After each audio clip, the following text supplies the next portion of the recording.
100 പുഷപ്പുകൾ 90 ദിവസത്തേക്ക് ചെയ്താൽ നിങ്ങളുടെ ശരീരത്തിൽ എന്ത് സംഭവിക്കും? 85-ാം ദിവസം സംഭവിക്കാൻ പോകുന്നതറിഞ്ഞാൽ നിങ്ങൾ ഈ ചലഞ്ച് ഒരിക്കലും ഉപേക്ഷിക്കില്ല.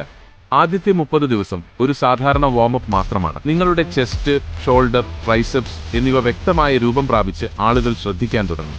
45-ാം ദിവസം ആകുമ്പോഴേക്കും നിങ്ങളുടെ കോർ സ്ട്രെങ്ത് അതിശയിപ്പിക്കുന്ന നിലയിലെത്തും. കാരണം ഓരോ പുഷപ്സ് 200 പേശികളെ ഒരേ സമയം പ്രവർത്തിക്കുന്നുണ്ട്. 60-ാം ദിവസം അവിശ്വസനീയമായ ഒന്ന് സംഭവിക്കുന്നു. നിങ്ങളുടെ ടെസ്റ്റോസ്റ്റിറോൺ അളവ് വർദ്ധിക്കുകയും നിങ്ങളുടെ ശരീരം 24 മണിക്കൂറും കൊഴുപ്പ് കത്തിക്കുന്ന ഒരു യന്ത്രമായി മാറുകയും ചെയ്യും. യഥാർത്ഥ മാറ്റം ഉണ്ടാകുന്നത് 75-ാം ദിവസത്തിലാണ്. അപ്പോൾ നിങ്ങളുടെ ശരീരത്തിന്റെ അപ്പർ ബോഡി സ്ട്രെങ്ത് നിങ്ങൾ ഒരിക്കലും വിശ്വസിക്കാത്ത നിലയിലെത്തും. എന്നാൽ 85-ാം ദിവസം ഇവിടെയാണ് മാന്ത്രികത സംഭവിക്കുന്നത്. നിങ്ങളുടെ ശരീരം ശാസ്ത്രജ്ഞർ സ്ട്രെങ്ത് ത്രെഷോൾഡ് എന്ന് വിളിക്കുന്ന അവസ്ഥയിലെത്തും. അവിടെ നിങ്ങൾക്ക് 100 പുഷപ്സ് നിർത്താതെ ചെയ്യാൻ സാധിക്കും. നിങ്ങളുടെ മസിൽ ഫൈബേഴ്സ് അവിശ്വസനീയമാം വിധം സാന്ദ്രമാവുകയും നിങ്ങളുടെ മെറ്റാബോളിസം 24 മണിക്കൂറും ഉയർന്ന നിലയിൽ തുടരുകയും ചെയ്യും. ഷോൾഡർ പൈൻ അപ്രതീക്ഷിതമാവുകയും ബോൺ ഡെൻസിറ്റി വർദ്ധിക്കുകയും ചെയ്യും.